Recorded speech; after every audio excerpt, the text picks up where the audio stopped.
नमस्कार शेतकरी मित्रांनो. बघू शकता मित्रांनो, आपल्या शेतकरी मित्राचा हा मेघनाचा प्लॉट आहे वांग्याचा. आता आज प्लॉटला 3 महिने पूर्ण झाली आणि माल बी खूप चांगल्या पद्धतीने चालू झालाय. तुम्ही माल बघू शकता की क्वालिटी एकदम छान अशी क्वालिटी इकडे बघू शकता. अशा पद्धतीने माल लागला. तर मित्रांनो, आता बरेचसे शेतकरी मित्रांची मेसेज आली, कमेंट आल्या की वांग्यावरचा थ्रिप्स कंट्रोल व्हायला.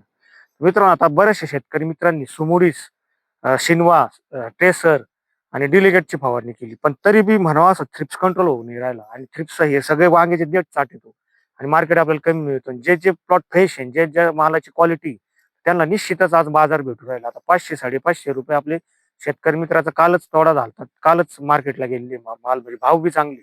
तर मित्रांनो, 100% थ्रिप्स आणि मावा नियंत्रण करण्यासाठी आपल्याला पॉलिट्रिन सी आणि लिसंटा म्हणजे पोलीस नावाची फवारणी, एकत्र दोघांची फवारणी करायची. तर पॉलिट्रिन सी वापरताना मित्रांनो, पॉलिट्रिन सी मध्ये प्रोफेनोफॉस 40% आणि सायपरमिथिन 4% असे 2 कीटकनाशक एकत्र आहे मित्रांनो. आणि पोलीसमध्ये इमिडा क्लोरोप्राईट 40% आणि फिब्रोनिल 40% असे 2 कीटकनाशक संयुक्त त्याच्यात एकत्र आहे मित्रांनो.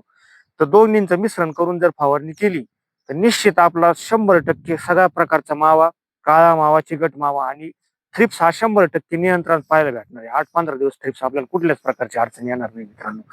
तर मग पॉलिट्रिन सी मारताना मित्रांनो, तर आपल्याला 200 लिटर पाण्यासाठी 250 ml टाकायचंय आणि त्यामध्ये 0.4 नी पोलीसचा वापर करायचा आहे. म्हणजे आपल्याला 200 लिटर पाण्यासाठी 80 ग्रॅमच घ्यायचंय. असं दोघांचं संयुक्त मिश्रण करून फवारणी करायची. निश्चित तुम्हाला काळा मावा, हिरवा मावा आणि थ्रिप्सचं 100% नियंत्रण पाहायला भेटणार आहे आणि देठावरची चकाकी ही अतिशय चांगली वाढणार आहे. त्याच्यामुळे आपल्याला मार्केटमध्ये निश्चितच भाव हा चांगला भेटणार आहे. अशा पद्धतीने फवारणीचं नियोजन करायचंय.